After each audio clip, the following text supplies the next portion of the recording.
Bonjour tout le monde, c'est Maud, je vous retrouve pour une nouvelle vidéo et on va parler top 5. Et comme Halloween approche, je me suis dit que j'allais vous faire un petit top 5 des lectures qui font frissonner.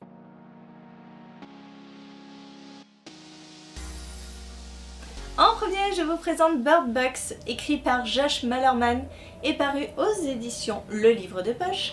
Vous avez probablement déjà entendu parler de ce titre, il était beaucoup en vogue il y a quelques temps. Et je dois dire que si vous cherchez une ambiance anxiogène, vous ne pouvez pas passer à côté de ce livre. C'est un roman post-apocalyptique, il est arrivé quelque chose à notre monde, on ne sait pas vraiment quoi, mais d'étranges créatures ont l'air de vagabonder en dehors, donc au dehors de nos murs. Et si vous tombez nez à nez, si vous voyez au travers d'une fenêtre ou dans la rue en marchant, si vous voyez une de ces créatures, vous devenez complètement dingue.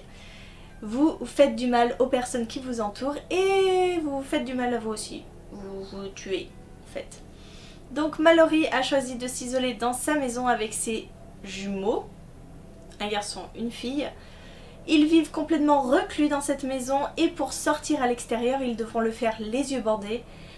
Et je peux vous assurer que c'est une ambiance bien flippante. Pour un public un peu plus jeune, je vous conseillerais plutôt la saga de l'épouvanteur avec ce premier tome, L'apprenti épouvanteur de Joseph Delaney paru chez Bayard. Ici, on va suivre le septième fils d'un septième fils qui, au final, arrive en dernier de cette famille, n'a plus grand choix de profession.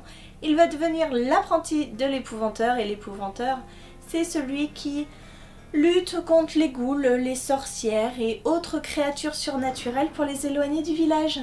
Oui, et je peux vous dire que même du haut de mes 31 ans, j'ai eu peur. J'ai eu peur. Il y a des situations qui sont quand même très glauques. Moi oui. Mais j'aime beaucoup. J'ai lu que le premier tome en même temps, hein, mais j'aime beaucoup. Je vous parle ensuite de Horror Store de Grady Hendrix, paru chez Milan et demi. Déjà, voici la forme très particulière de ce roman qui se présente comme un catalogue Ikea. Oui, ça c'est l'avant, ça c'est l'arrière, légèrement plus flippante. Nous sommes dans une histoire plutôt de fantômes, oui. Nous sommes dans un magasin style Ikea qui a l'air d'être hanté. Voilà, je vous en dis pas plus, mais l'ambiance est assez flippante aussi. Et je peux vous assurer qu'il y a des scènes des fois qui sont qui font faire des cauchemars. Clairement. Dans la saga dont je vous parle à présent, c'est plutôt parce qu'on suit un tueur en série que c'est très angoissant. Voilà.